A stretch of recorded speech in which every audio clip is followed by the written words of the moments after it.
Alors, bienvenue dans cette rencontre du défi Chin Chin. Donc, aujourd'hui, nous allons un peu explorer en quoi consiste le défi Chin Chin, puis comment s'assurer d'avoir un défi Chin Chin qui est réussi. Donc, on se retrouve sur le site web qui est votre outil de base pour un défi réussi. Donc, vous allez directement à l'onglet École, on clique sur Défi Chin Chin. Donc, juste pour vous mettre un peu en contexte, là, pour les personnes qui participent au défi là, pour la première fois. Donc, le défi Chin Chin, ben, ça existe depuis 2017.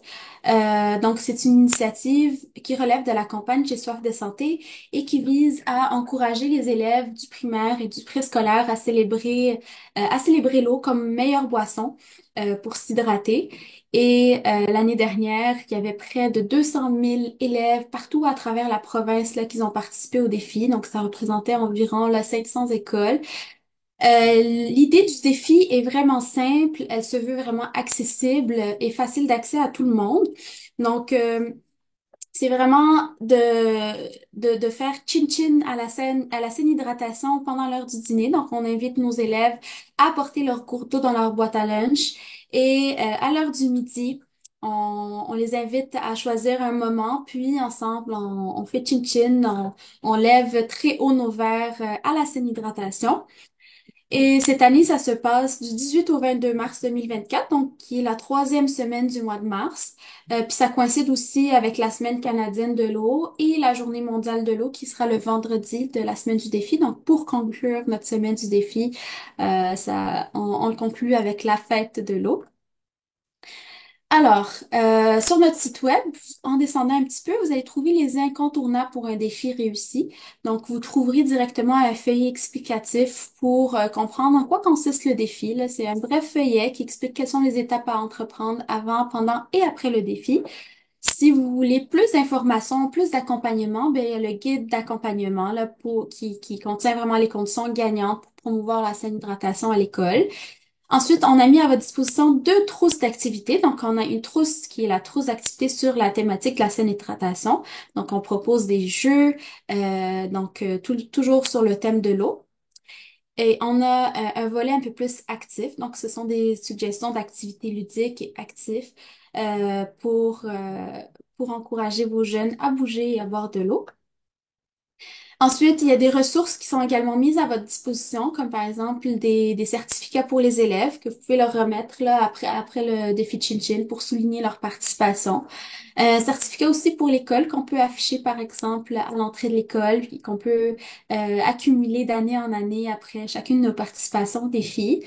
Il y a un mémo que vous pouvez partager aux parents là pour leur expliquer en fait en quoi consiste le défi et comment boire plus d'eau à la maison. Une lettre pour les parents qui explique le défi, une lettre pour la direction d'école et même une lettre pour les parents d'élèves marcheurs que vous pourrez simplement imprimer et distribuer à qui de droit. Vous avez également des affiches promotionnelles que vous pouvez aussi imprimer, accrocher dans votre école. Et si vous avez une page Facebook, par exemple, on vous a fait des vignettes promotionnelles qui vous permettront d'afficher votre participation au défi cette année. Donc, il y a également un bouton là, sur lequel vous pouvez cliquer, puis télécharger tous ces outils d'un seul coup. Et si vous êtes un milieu qui a fait toutes les activités de la trousse, puis soit dit en passant, c'est vraiment facultatif. On a également mis à votre disposition des activités complémentaires, donc les chroniques d'agent haut. Donc, vous allez retrouver 5 chroniques, donc pour les 5 journées du défi. Donc, c'est des histoires qui se suivent, donc qui entraînent qui entraînent les jeunes un peu dans le monde d'agent haut et de ses aventures, toujours sous la thématique de la saine hydratation. Pour les profs d'éducation physique, nous avons mis à votre disposition l'activité La chasse au trésor bleu et le yoga aquatique que vous pouvez utiliser de manière complémentaire là, avec notre trousse jeu actif sur le thème de l'eau.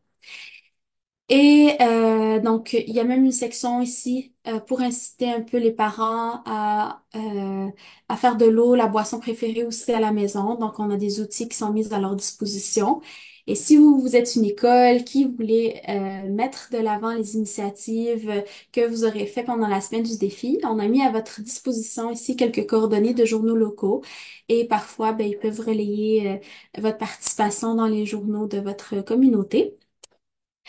Donc, la grande nouveauté en termes d'activité cette année, Euh, je vous la partage. Donc, on a vraiment été à l'écoute de vos demandes. Donc, à chaque année après le défi, on propose un sondage post-défi. Et dans celui-ci, ben, ce qu'on a entendu, c'est que les milieux souhaitaient avoir un volet un peu plus environnemental inclus dans la campagne. Et c'est ce qu'on a fait. Nous avons développé une nouvelle activité qui s'appelle les génies écolos.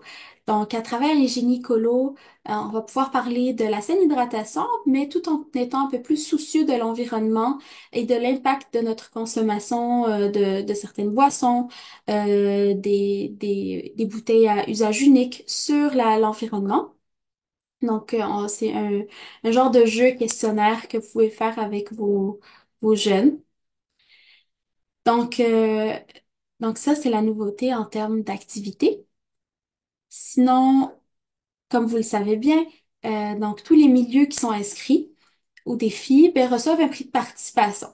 Donc, les dernières années, les milieux ont beaucoup aimé les autocollants résistants puis qui sont identifiables. Donc, les jeunes peuvent écrire leur nom par-dessus et le coller sur leur gourde d'eau directement.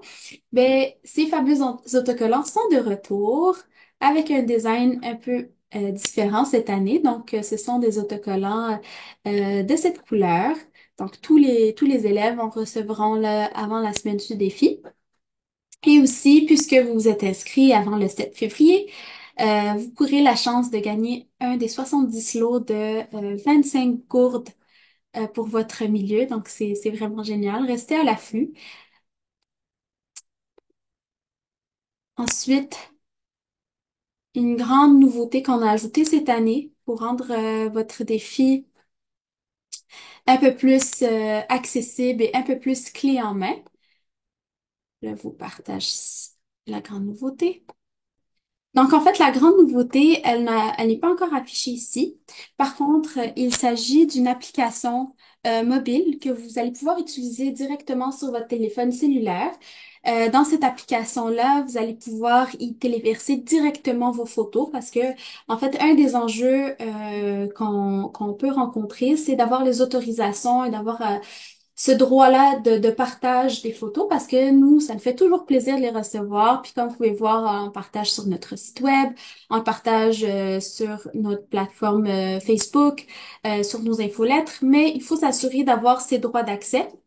Donc, via cette application-là, vous allez pouvoir directement cocher si vous avez les droits d'accès, téléverser toutes vos photos, y avoir accès vous-même. Et nous, ça nous fait vraiment plaisir de voir un peu les initiatives que vous mettez en place avec vos jeunes dans vos écoles. Et un dernier petit point que je voulais explorer avec vous, c'est la zone des participants que vous retrouverez dans l'onglet École, zone des participants. Donc, tout d'abord, vous pouvez voir sur cette cartographie ben, les participants en temps réel là, qui vont participer au défi Chin Chin, donc 2024. Et aussi, il y a cette fameuse initiative qui est le Temple de la Renommée, qui est de retour cette année. Donc, il va y avoir trois écoles qui vont gagner trois prix différents. Donc, on a le Chin Chin le plus original, le Chin Chin mobilisateur et le Chin Chin de la persévérance. Donc, il y a certains milieux qu'on a constaté qui se démarquaient beaucoup pendant la semaine du défi, puis on souhaitait quand même les souligner. Donc, c'est une initiative qui est complémentaire au défi, donc c'est totalement pas obligé. Vous n'êtes pas obligé de soumettre la candidature de votre milieu. Toutefois, si vous le souhaitez, vous allez recevoir là, en temps et lieu une boîte de dépôt de la candidature de votre milieu. Vous pouvez soit déposer la candidature de votre milieu pour un prix, tous les prix, deux prix, c'est à votre choix. Et nous, à ce moment-là, on va pouvoir faire une sélection qui est souvent très difficile à faire. Et ça nous permet de sélectionner les trois champions du Temple de la Renommée qui se sont distingués dans ces trois éléments-là, ces trois critères-là. Donc, ça fait pas mal le tour des nouveautés, de en quoi consiste le défi Chin Chin, comment y participer. Mais ce qui est important à garder en tête, là, c'est que c'est un défi qui est simple, qu'on peut réaliser seulement en faisant Chin Chin à l'heure du dîner et que l'idée, c'est vraiment de créer et de renforcer cette relation saine par rapport à l'eau, sans pour autant là, faire des concours de qui boit le plus d'eau. Ou... Non, non, c'est vraiment pas ça l'idée du défi Chin Chin. Le défi Chin Chin se veut d'avoir une approche qui est non stigmatisante, une approche positive par rapport à l'eau, sans nécessairement tu sais, mentionner que les autres boissons tu sais, ne sont pas à boire, mais d'orienter un peu le regard des élèves vers l'eau, vers l'importance de boire de l'eau pour s'hydrater, l'impact que ça peut avoir sur notre santé et surtout de s'amuser, c'est ce qui est le plus important. Donc sur ce, je vous souhaite un excellent défi Chin Chin. Amusez-vous bien.